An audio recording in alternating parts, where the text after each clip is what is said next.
So some of you guys have been sending me this clip over and over again via Instagram, and if you have any video suggestions or just want to stop by, say hi, you're the goat sensitive, I love you, this is my Instagram, feel free to follow it. And let me just start the video by saying this: I do not have a problem with fat people. It's not like I see fat people and I throw up, I take my gun out and I aim, right? I'm not doing that. Like, do whatever you want. But there's a difference between being a skinny legend, between being a little chubby, to what this woman is in this video. There's a difference between being a little thick, a little chubby, which once again, completely fine, all the way to being extremely obese. And before, when I made videos about fat people, calling them cringe, telling them to stop, to knock it off, to lose weight, whatever, some people always get the idea that I want to eliminate all fat people from the planet. No, if you have a disability and you cannot lose weight, okay, I get it. That's out of your control. But there's a difference between that and just being lazy and not wanting to get up and run for 5 minutes. There's a big difference. Do you guys consider this healthy? Do you think this is okay?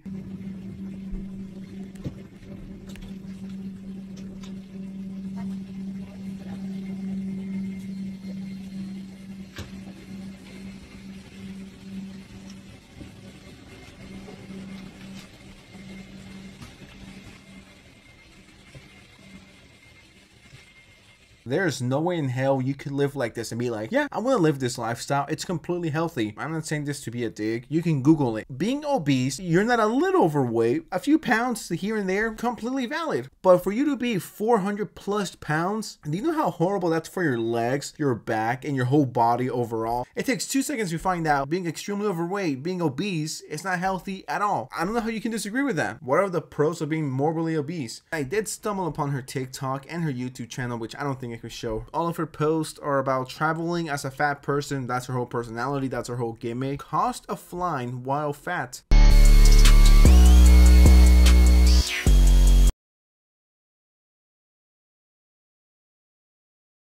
If it's within your limits and you can do it, you can save half the money on your flights if you don't have to get 2 seats. And I want to make this very clear. I don't hate you if you're fat. I'm not going to look for you, beat you up, and get you into shape if you're overweight. I'm not going to do that. That's not the point of this. Living is more expensive, and flying is sometimes 2 to 3 times more expensive per person, okay? And I don't care how much money you have. You don't want to pay 3 times the price. And then she made this video. If you have a big booty like I do, or if you're just curious to know more about how people with big booties fly on airplanes, this video is for you. To keep it simple, we're going to start with this one video talking about 2 things. Number 1, do you need a second seat for your butt? And number 2, do you have to pay for that second seat? All right, so number 1, do you need a second seat? The standard airplane seat width in the United States is 17 inches. Measure your butt. If you're wider than that, you're gonna need something. Here's something that no one tells you until you actually live it, which I've had to, and it's not fun. And once again, no hate towards anyone specific, but it happens, and a lot of people don't talk about it. This is me coming out and being extremely brave talking about this, okay? So be ready. I think there's been once that I had to sit next to a super, and I mean super obese person, and it's not fun. It's just really uncomfortable. I'm not saying fat people shouldn't fly. Once again, if you can, please lose weight. Stop trying to make this about body positivity and inclusion. No one likes flying, okay? So let's make the experience as tolerable as possible. Here's my thing. Let's stop trying to normalize this, because it's not normal to be extremely overweight. What should be normalized is, hey, workout tips. Hey, do this. Hey, do that. But just hiding behind fat acceptance is fucking cringe, and I hate it. Anything but exercise less working out broccoli. Imagine the genuine horror of getting to your seat to find out somebody else is taking up half of it. Like, if this happened to me in 2023, I don't care how much it costs. I'll fucking move to first class. I am not dealing with that shit again. I did that when I was broke. I ain't broke no more. I ain't going back. Okay, I'm sorry. If you don't fit comfortably within a single airplane seat, you have a couple things that you can do. Number 1 is if you're traveling with somebody who's much smaller than you are and they don't take up their entire seat and they're willing to share part of their seat with you. No. So a kid, a friend, a partner who is thinner, if they're willing to share and you can both fit comfortably within the 2 seats allotted to you, then you're good to go.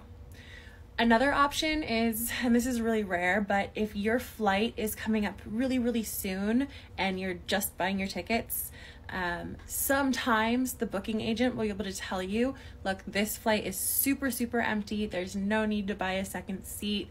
There's going to be no problem with space on this flight. You know, if you lost just some weight, you wouldn't have to worry about all of this. You wouldn't have to worry about all of this planning and moving and talking and calling and emailing. Obviously, people say they don't mind, but obviously they do. Yeah, you're not gonna say, oh, you fat bitch, get the fuck out of here. What's your other option? Getting off because of them and waiting for the next flight? No. And then if you argue, it's just awkward because the person's right next to you for the next 3, 4, 5 hours. So you just have to fucking deal with it. But if you're not flying with somebody who can share a seat with you, or if you don't know how full the flight is gonna be, you're going to want to reserve a second seat somehow.